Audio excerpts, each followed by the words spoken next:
Ladies and gentlemen, this is TVP World. You're watching another edition of Military Mind, bringing you news from the front lines. I'm your host, Benjamin Lee. Overnight on Wednesday, Russian drones once again targeted multiple regions of Ukraine. Local officials report that Moscow's forces launched 176 attack drones in a massive wave. In the Vinnytsia region, critical infrastructure suffered heavy damage, leaving part of the city without power and halting train services, though no casualties were reported. In the Kharkiv region, a drone strike sparked a fire that killed one person, according to Ukraine's emergency services. And in the Kryvyi region, according to the local governor, several homes were damaged in strikes on critical infrastructure, cutting electricity to 3 settlements. In the southern Ukrainian city of Kherson, earlier in the morning, Russian forces attacked residential areas. One of the shells hit a residential house directly. As a result of the strike, one resident was injured. Meanwhile, in Denmark, Aalborg Airport suspended flights on Wednesday evening after unidentified drones were spotted in restricted airspace. Police have not confirmed how many drones were seen, but say an intensive investigation is underway. The drones later left the area around 4 a.m. local time. 3 other smaller airports around the country also reported sightings but remained open. The incident comes just 2 days after Copenhagen's main airport was forced to shut down temporarily due to drone activity. Authorities still do not know where the drones came from or where they're heading. In Russia's Krasnodar region, debris from drones fell on the ground of a major industrial plant overnight, triggering a fire. Officials did not name the sites, but Ukrainian sources claimed the target was the Ukrainian plant, one of southern Russia's largest industrial facilities employing around 900 people. Ukrainian is a major producer of fertilizers and phosphorus-based products, as well as sulfuric acid. A Reuters investigation earlier found that 5 Russian chemical companies, including Ukrainian, have supplied more than 75% of key ingredients for explosives and gunpowder production since the start of the war. On the battlefield, Ukrainian monitoring project Deep State reports that Russian forces have occupied 2 villages in Dnipro region and Zaporizhia region. Analysts also note fighting near Dobropilya, where 3 potential pockets are forming, though they believe only small Russian groups are trapped, supplied mainly drones. Deep State adds that Russian infantry units continue attempts to push deeper into the Zaporizhia region, but are being destroyed by Ukrainian drone strikes. Turning to Veliki Prohody in the Kharkiv region.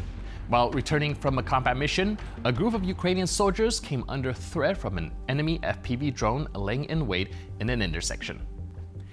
The Russian drone, known as a drone waiter, had been set up for an ambush, waiting for the right moment to strike a Ukrainian vehicle. But the situation turned in Ukraine's favor as 2 well-armed shots destroyed the drone's camera. That left the Russian operator unable to guide it even with a fiber optic cable. With one more precise shot, Ukrainian soldiers completely destroyed the FPV drone.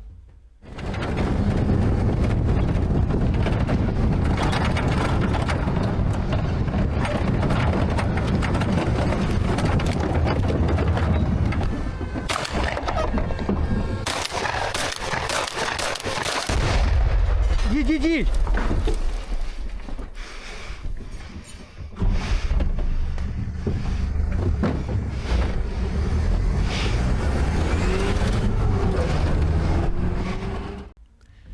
Soldiers from the Ukrainian 73rd Marine Special Operations Forces Center have carried out a complex mission in territory controlled by Russian troops. One of the key outcomes was a successful ambush on enemy transport. During this operation, the fighters neutralized the crew and either destroyed or disabled the equipment, preventing its use in offensive or logistical efforts. The mission highlights the coordination, precision, and professionalism of Ukraine's Special Operations Forces. These units are capable of operating deep behind enemy lines and delivering strategic results without direct engagement.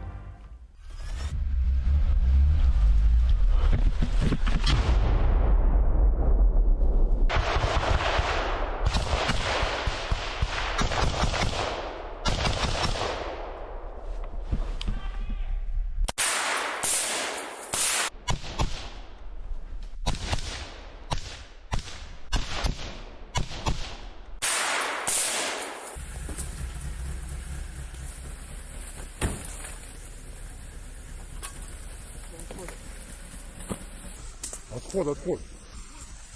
Закинуть эту хуйню? Да. A Ukrainian FPV drone operator successfully targeted a group of Russian motorcyclists advancing on the front line. Now, in this operation, the drone deliberately struck one of the occupiers' ATVs, splitting up the group and forcing the remaining attackers to face incoming waves of drones alone. Footage from a GoPro camera worn by one of the Russians captured the moment of the strike, showing the effectiveness of Ukrainian drones and the tactic of breaking up enemy forces without direct contact. The operation once again confirms that Ukrainian special forces and UAV operators continue to control the airspace and neutralize mobile Russian groups along the front line.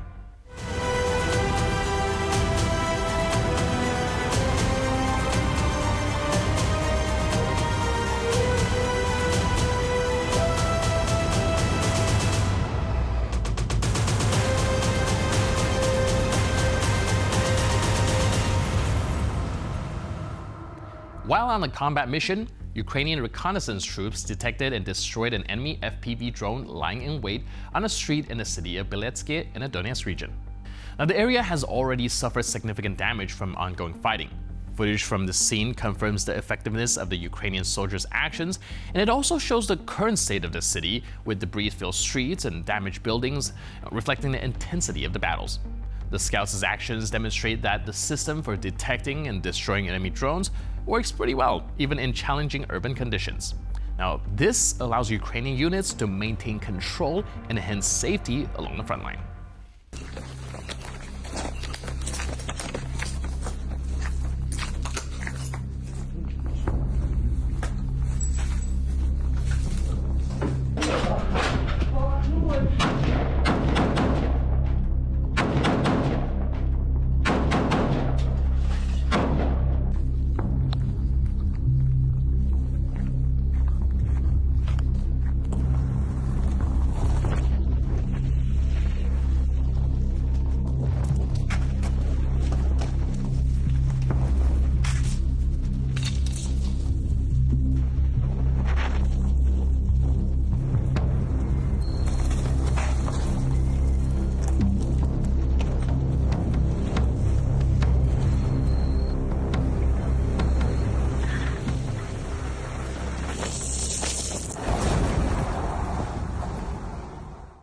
Ukrainian border guards have detained a 61-year-old Russian man who found himself on the battlefield despite a lifetime of civilian work. He had worked as a crane operator for decades and last year signed a contract hoping to serve as an excavator operator. In August, he suffered a stroke, but just 1 month later, he was sent to storm Ukrainian positions. According to the man, he spent 20 days without proper food or water, faced indifference from his commanders, and lived in constant fear of death. Eventually, while being pursued by Ukrainian drones, he surrendered. He described the harsh reality of the front line, saying, quote, "No one needs people." Now, this case again underscores the brutal conditions inside the Russian army and the helplessness of soldiers in a system where human life is treated as expendable. Я на войну не шел. Нас Министерство обороны набирало эскаваторщиков и водителей, а в оконцовке продали и сделали нас вот штурмовиками. Сколько тебе лет, скажи, пожалуйста? Мне 62-й год. Твои командиры убивают своих же? Да, бесспорно. Пускай меня самого покарает Господь, но это я бесчеловечно. Что хотел бы ты сказать своим согражданам? Люди, закончите войну, выходите, вам она не нужна. Не нужно. Пускай народ сам в своей стране разбирается. Вы в своей стране разобраться не можете, а куда-то полезете. And with that footage, we conclude this edition of Military Mind. But for more news, update, and commentary, please stay tuned to TVP World.